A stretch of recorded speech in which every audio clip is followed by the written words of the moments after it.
दोस्तों, आज हम जिस विषय पर चर्चा करने वाले हैं ना, वो किसी आम कहानी के बारे में नहीं है।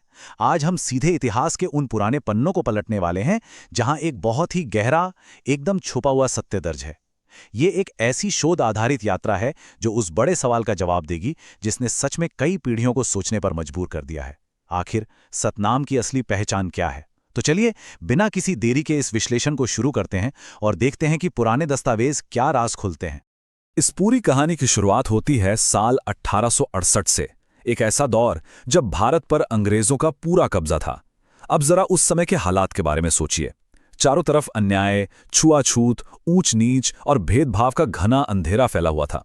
समाज एक तरह से पूरी तरह बटा हुआ था, जहां इंसान ही इंसान को नीचा दिखाने में लगा हुआ था। वाकई एक बेहद मुश्किल वक्त। लेकिन कहते हैं ना कि अंधेरा चाहे जितना भी घना हो, रोशनी की एक किरण सब कुछ बदल सकती है। और ये रोशनी आई छत्तीसगढ़ की धरती से। इस घनघोर अंधेरे के बीच सत्य, समानता और मानवता के महान संदेशवाहक गुरु घासीदास बाबा ने एक ऐसी ज्योति जलाई जिसने न सिर्फ उस युग के अंधकार को चीरा, बल्कि लाखों लोगों के जीवन में एक नई उम्मीद भर दी। तो आखिर उनका संदेश था क्या? उनका संदेश था सतनाम, यानी सच्चा नाम। और ये संदेश गिरोधपुरी की पवित्र धरती से निकलकर आग की तरह गांव-गांव, नगर-नगर और जंगलों तक फैल गया। उस दौर में लोग जाति-पाति के पुराने बंधन तोड़कर इस नए मार्ग पर चलने लगे।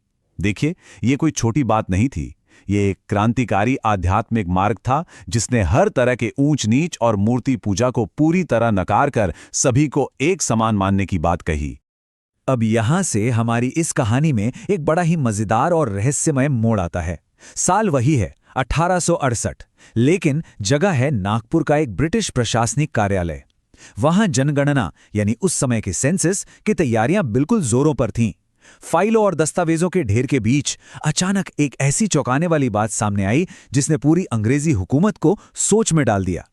हुआ कुछ यूं कि ब्रिटिश अधिकारी जॉन विलियम्स अपने काम में उलझे हुए थे। तभी एक कर्मचारी ने उनके सामने एक रिपोर्ट रखी और बोला, सर, सेंट्रल प्रोविंसेस के कई जिलों में ना एक नया धार्मिक समुदाय बहुत तेजी से बढ़ रहा है। लोग इन्हें सतनामी कहते हैं। ये सुनते ही अधिकारी एकदम हैरान रह गया। उसने तुरंत पूछा, सतनामी? क्या ये हिंदू हैं? क्या इनके अपने खुद के धार्मिक नियम, पूजा स्थल और गुरु हैं? इस पर कर्मचारी ने पूरे विश्वास के साथ बताया कि हाँ सर, इनकी अपनी बिल्कुल एक अलग पहचान है। इस बात ने उस अंग्रेज अधिकारी को इतना आश्चर्यचकित किया कि उसने तुरंत आदेश डाल दिया कि इस अनोखे समुदाय के बारे में सारी जानकारी इकट्ठा की जाए। और जब गहराई से जांच हुई तो जो सच सामने आया वो बहुत महत्वपूर्ण है। दोस्तों, अंग्रेज प्रशासन किसी भी समुदाय को ऐसे ही अलग धार्मिक पहचान थोड़ी दे देता था। उन्हें बिल्कुल ठोस और पक्के प्रमाण चाहिए होते थे। लेकिन जमीनी हकीकत और दस्तावेजों ने उन्हें यह मानने पर मजबूर कर दिया कि सतनामी समाज का अपना एक अलग धार्मिक आधार है, अपनी मान्यताएं हैं और एक बिल्कुल स्वतंत्र सामाजिक व्यवस्था है। उन्होंने खुद को सिर्फ सतनाम धर्म का अनुयायी बताया था। चलिए अब इस घटनाक्रम को सिलसिलेवार तरीके से समझते हैं। ये साफ दिखाता है कि कैसे एक के बाद एक ऐतिहासिक प्रमाण दर्ज होते गए। सबसे पहले 1868 की जनगणना में सतनामियों को एक अलग धर्म का दर्जा मिला। उसी साल बिलासपुर जिले की लैंड रेवेन्यू सेटलमेंट रिपोर्ट में भी आधिकारिक तौर पर लिखा गया कि ये लोग गुरु घासीदास के अनुयायी हैं। और फिर ठीक 2 साल बाद 1870 में सेंट्रल प्रोविंसेस गजेटियर के अंदर द सतनामी सेक्ट के नाम से एक पूरा का पूरा अलग अध्याय छप गया। अगर हम उस समय के असली सरकारी रिकॉर्ड्स पर गौर करें ना, तो बात बिल्कुल साफ हो जाती है। इन दस्तावेजों में सतनामीज को हिंदू, मुस्लिम, जैन और बौद्ध धर्मों के साथ बिल्कुल एक अलग और स्वतंत्र श्रेणी में रखा गया है। ये कोई साधारण बात नहीं है। ये स्पष्ट रूप से साबित करता है कि इतिहास में सतनाम को बाकायदा एक धर्म के रूप में दर्ज किया गया था, महज एक जाति के रूप में नहीं। 1870 के उस गैजेटियर के मुख्य बिंदुओं को अगर हम देखें तो हमें पता चलता है कि इनकी आस्था कितनी सुलझी हुई और मजबूत थी। उन्होंने ईश्वर के निर्गुण रूप यानी एकता को माना, एक नैतिक और सात्विक जीवन जीने पर जोर दिया, जैत खाम को सत्य का सबसे बड़ा प्रतीक बनाया और सबसे अहम बात, हर तरह की सामाजिक बुराइयों को पूरी तरह से रिजेक्ट कर दिया। सोचिए, ये अपने आप में कितनी विकसित और गहरी दार्शनिक विचारधारा थी। खैर, ये तो बात हुई इतिहास की। अब थोड़ा समय के पहिए को तेजी से आगे घुमाते हैं और आज के वक्त में आते हैं। देश आजाद हो चुका है, सदियां बीत चुकी हैं और हमारी ये ऐतिहासिक कहानी अब जुड़ती है अर्जुन नाम के एक युवा से, जो आज के छत्तीसगढ़ का ही रहने वाला है। अर्जुन के अंदर ना एक अजीब सी बेचैनी, एक जिज्ञासा जागी और वो निकल पड़ा अपनी जड़ों को, अपने असली इतिहास को ढूंढने। अर्जुन की इस उत्सुकता के पीछे दरअसल एक बहुत बड़ा सवाल था। किसी ने उससे यूं ही कह दिया था कि अरे, सतनामी तो सिर्फ एक जाति है।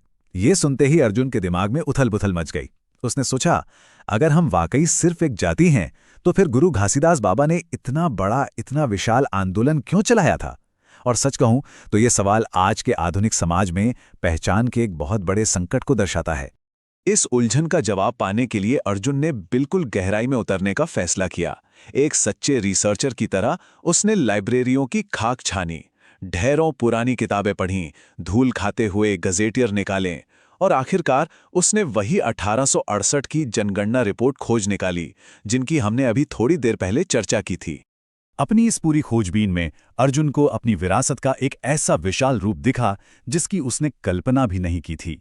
सतनामी धर्म के 7 पवित्र चिन्ह, गुरु गद्दी, जैतखाम, ज्योति कलश, खड़ाऊं, कंठी, जनेऊ और सादा चंदन।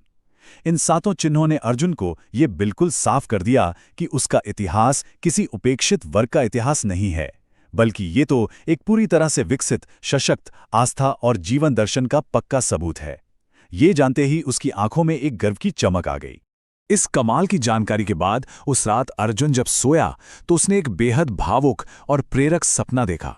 सपने में वो भोर की सुनहरी किरणों के बीच एक बेहद विशाल और पवित्र जैतखाम के ठीक सामने खड़ा था।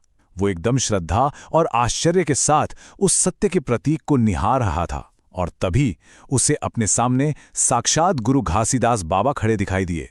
सपने में बाबा ने अर्जुन की तरफ देखा और बहुत ही कोमलता से बोले, बेटा, पहचान कभी सिर्फ नाम से नहीं बनती, पहचान बनती है विचारों से। सतनाम कोई शब्द थोड़े है, ये तो सत्य का मार्ग है, मानवता का संदेश है और सबसे बढ़कर ये समानता का एक बहुत बड़ा संकल्प है। इन चंद शब्दों ने अर्जुन के दिमाग के सारे शक और दुविधाएं बिल्कुल जड़ से खत्म कर दी। इसके बाद अर्जुन ने हाथ जोड़कर पूछा कि आखिर उसका कर्तव्य क्या है। तो बाबा का जो जवाब था ना, वो सिर्फ अर्जुन के लिए नहीं बल्कि आज हम सब के लिए एक बहुत बड़ा आह्वान है। उन्होंने कहा, अपने इतिहास को जानो, सत्य को समझो और हां, समाज को जोड़ो, तोड़ो मत। ये अद्भुत संदेश देकर बाबा की वो दिव्य ज्योति आकाश में विलीन हो गई। तो इस पूरे सफर और दस्तावेजों को खंगालने के बाद आइए इस तुलना को थोड़ा ध्यान से समझते हैं। एक तरफ आज के समाज में यह गलतफहमी फैली हुई है कि सतनाम महज एक जाति का लेबल है, लेकिन दूसरी तरफ वो ऐतिहासिक सच है जो अंग्रेजी दस्तावेजों और शोध से साबित होता है कि सतनाम दरअसल जीवन जीने का एक बिल्कुल स्वतंत्र दर्शन है, एक गहरी चेतना है और सबसे जरूरी बात, समानता पर आधारित एक महान धर्म है। तथ्य बिल्कुल आपके सामने हैं। और इस पूरे ऐतिहासिक विश्लेषण का अगर मैं सबसे बड़ा दार्शनिक निचोड़ निकालूं तो वो है मनखे एक समान, जिसका सीधा सा मतलब है कि संसार के सभी मनुष्य एक समान हैं। आज भी गिरोधपुरी के उस ऊंचे जैतखाम से यही आवाज गूंजती है। इतिहास के रिकॉर्ड चाहे जो भी कहें, सबसे बड़ी सच्चाई ये है कि ये दर्शन पूरी दुनिया को इंसानियत और बराबरी का पाठ पढ़ाता है। सतनाम सिर्फ बीते हुए कल का हिस्सा नहीं है दोस्तों, ये एक बिल्कुल जीवंत यानी जिंदा दर्शन है। सतनाम हमारा धर्म है, सतनाम हमारी पहचान है। लेकिन ये एक्सप्लेनर यहां खत्म करते हुए हमें एक बहुत बड़े सवाल पर रोका देता है। क्या हम आज के इस आधुनिक समाज में इतिहास के इस सच और समानता के इस गहरे संदेश को वाकई अपने जीवन में उतार रहे हैं, या फिर हमने इसे बस पुरानी किताबों में बंद करके छोड़ दिया है? इस पर जरूर सोचिएगा। तो ये था हमारा आज का विश्लेषण। उम्मीद है आपको बहुत कुछ नया जानने को मिला होगा। हमारी इस यात्रा में शामिल होने के लिए बहुत बहुत